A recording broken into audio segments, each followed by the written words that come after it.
ገና የኡሁድ ጦርነት ከመጀመሩ በፊት ለሰሃቦች ትእዛዝ ሰጥተው ነበር። ስትራቴጂ ጦር ስትራቴጂ ብንሸነፍም ይሄ ተራራ ላይ የማስቀመጣቸው ሩማቶች ቀስት አስወንጫፊዎች እንዳትለቁ ብለው ትእዛዝ ሰጥቷቸው ብንሸነፍም እዛ ላይ ቁጭ በሉና ቀስታችሁን አነጣጥራችሁ ቁጭ በሉ ነው ያሏቸው። ትእዛዙ እንዴት ነበር? ብንሸነፍም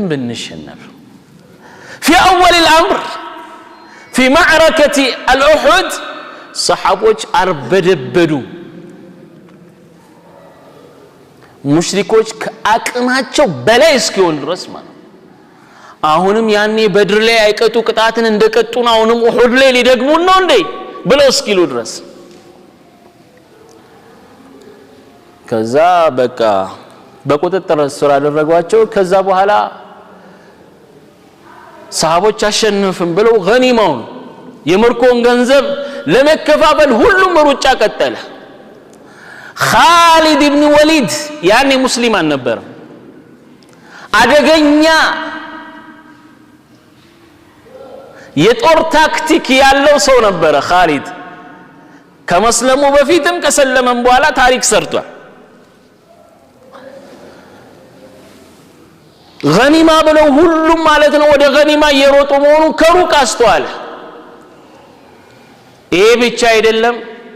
ነብዩ ሰለላሁ ዐለይሂ ወሰለም ብንሸነፍም ይሄንን ምን ተራራ እንዳለቁ ያሏቸው ሰሃቦች ሁሉም ለገኒማ ብሎ ሲሮጥ እነሱም ወርዶ መሮጣቸውን አስተዋለ። ይሄማ ጥሩ አጋጣሚ አይደለም ማለት ልክ እነሱ ሲወርዱ ተራራ ላይ ከሆኑ ምንድነው የሚያስተውሉት? አህባቢ ከፍ ብለው ስለሚገኙ ጠላት ከየትም አቅጣጫ ይመጡ ይታያቸዋል አይደል? ነቢ ያስቀመጡበት ምክንያት አለ። ሰለዋቱ ረቢ ወሰላሙ ሰለላሁ ዐለይሂ ነቢ። ከዛ ምን አስተዋሉ? ከተራራው ኋላ መጡላቸው። ከተራራው ኋላ ይምጣውጡ ማንም ያውቅ የለም። እነዚህ ወደፊት ሲሄዱ ልብ በሉ፣ እኔን እያያችሁ ጠላት እዚህ ጋር ነው አይደል ያለው? የተቀመጡት ሰሃቦች እዚህ ጋር ነበር። እነዚህ ወርደው ከነዛ ገኒማ ሊከፋፈሉ ከሄዱት ጋር አብሮ ወደፊት ሲሄድ ኻሊድ ነበር እዚህ ነበራል።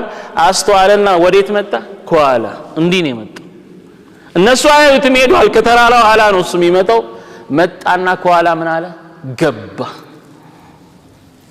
እነሱ ወደፊት ናቸው። ኻሊድና ማን ጓደኞቹ ከመስለሙ በፊት